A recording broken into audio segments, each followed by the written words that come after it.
안녕하세요. 오늘은 5월 8일 수요일입니다. 막을 수 없는 복음. 사도행전 4장 13절부터 31절까지 말씀입니다.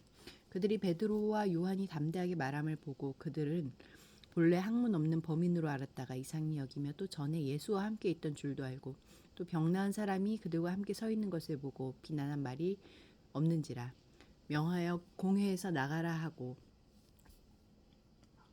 서로 의논하여 이르되 이 사람들을 어떻게 할까? 그들로 말미암아 유명한 표적 나타난 것이 예루살렘에 있는 모든 사람에게 알려졌으니 우리도 부인할 수 없는지라. 이것이 민간에 덮어지지 못하게 그들을 위협하여 이후에는 이 이름으로 아무에게도 말하지 말게 하자 하고 그들을 불러 경고하여 도무지 예수의 이름으로 말하지도 말고 가르치지도 말라 하니 베드로와 요한이 대답하여 이르되 하나님 앞에서 너희의 말을 듣는 것이 하나님의 말씀을 듣는 것보다 옳은가 판단하라. 우리는 보고 들은 것을 말하지 아니할 수 없다 하니 관리들이 백성들 때문에 그들을 어떻게 처벌할지 방법을 찾지 못하고 다시 위협하여 놓아주었으니 이는 모든 사람이 그 된 일을 보고 하나님께 영광을 돌림이라. 이 표적으로 병 나은 사람이 40여 세나 되었더라. 사도들이 노임에 그 동료들이 가서 제사장들과 장로들의 말을 다 알리니 그들이 듣고 한 마음으로 하나님께 소리를 높여 이르되 대주제여 천지와 바다와 그 가운데 만물을 지은 이시요 또 주의 종 우리 조상 다윗의 입을 통하여 성령으로 말씀하시기를 어찌하여 열방이 분노하며 족속들이 허사를 경영하였는고 세상의 군왕들이 나서며 관리들이 함께 모여 주와 그의 그리스도를 대적하도다 하신 이로소이다. 과연 헤롯과 본디오 빌라도는 이방인과 이스라엘 백성과 합세하여 하나님께서 기름 부으신 거룩한 종 예수를 거슬려 하나님의 권능과 뜻대로 이루려고 예정하신 그것을 행하려고 이 성에 모였나이다. 주여 이제도 그들의 위협함을 굽어보시었고 또 종들로 하여금 담대히 하나님의 말씀을 전하게 하여 주시오며 손을 내밀어 병을 낫게 하시었고 표적과 기사가 거룩한 종 예수의 이름으로 이루어지게 하옵소서 하더라.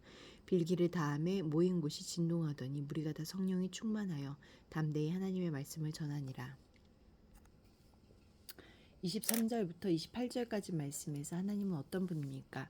온 우주를 창조하신 분, 메시아를 향한 헛된 적대가 있을 것을 미리 계시하신 분, 뜻을 세우시고 역사를 예정하시는 분, 그야말로 모든 것의 통치자이신 대주제이십니다.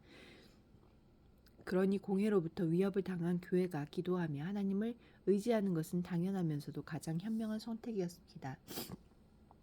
인생의 위기가 닥치고 시대가 위태로울 때 지레 겁먹고 뒤로 물러나지 맙시다. 대주제이신 하나님, 크고 높으신 하나님을 기억하고 기도하며 우리 삶과 사명을 주께 의탁합시다. 13절 말씀에서 나에게 주시는 교훈은 무엇입니까? 공회원들은 베드로와 요한을 보면서 그들의 눈에 이상했던 예수님을 떠올렸고 그들이 예수님의 제자임을 알아보았습니다. 사도들은 예수님과 함께 지낸 시간을 통해 그리고 그들과 함께 계신 예수의 영을 통해 예수님을 꼭 닮은 사람이 되어 있었습니다. 말씀을 묵상하고 기도하면서 예수님과 교제를 나누고 말씀과 성령으로 충만해질 때 우리는 주님을 닮은 전도자가 될 수 있습니다. 14절부터 18절, 21절, 22절 말씀에서 나에게 주시는 교훈은 무엇입니까? 사도들을 막을 명분도 없고 사도들의 주장을 반박할 논거도 없는 상황에서 공회원들이 내린 선택은 권력을 이용한 위협과 겁박이었습니다.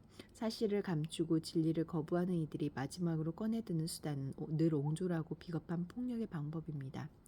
19절 20절 말씀에서 나에게 주시는 교훈은 무엇입니까? 공회원들의 위협과 침묵 강요에도 사도들은 하나님의 말씀을 따르지 않을 수 없다며 단호하게 불복종을 선언했습니다. 세상의 권력자보다 하나님을 더 두려워하는 마음, 어떤 권세보다 하나님의 권세가 더 큼을 아는 지식이 불복종으로 나타난 것입니다. 세상의 대세를 거스르는 불복종이 때론 지극히 거룩한 행위입니다. 29절부터 31절까지 말씀에서 나에게 주시는 교훈은 무엇입니까? 교회는 위협당하는 자신들을 굽어 살펴달라고도 간구했지만 무엇보다 교회가 위협에 굴하지 않고 담대히 복음 사역을 감당할 수 있기를 간청했습니다. 하나님의 응답으로 복음은 조금도 위축되지 않고 퍼져나갔습니다. 편안한 삶을 구하는 기도 말고 평화의 복음을 전할 수 있게 해달라는 간구가 내게도 있습니까? 기도하시겠습니다. 공동체를 위해서는 복음의 침묵을 강요하는 위협에 굴하지 않는 전도자가 되게 하소서. 열방을 위해서는 미국의 라틴계 교회들은 예배 출석률이 높고 34세 이하 젊은 층도 52%를 차지하고 있다. 안정적으로 성장하고 있는 이 교회들이 복음 전도와 지역사회의 변화에 크게 기여하도록 함께 기도하시겠습니다.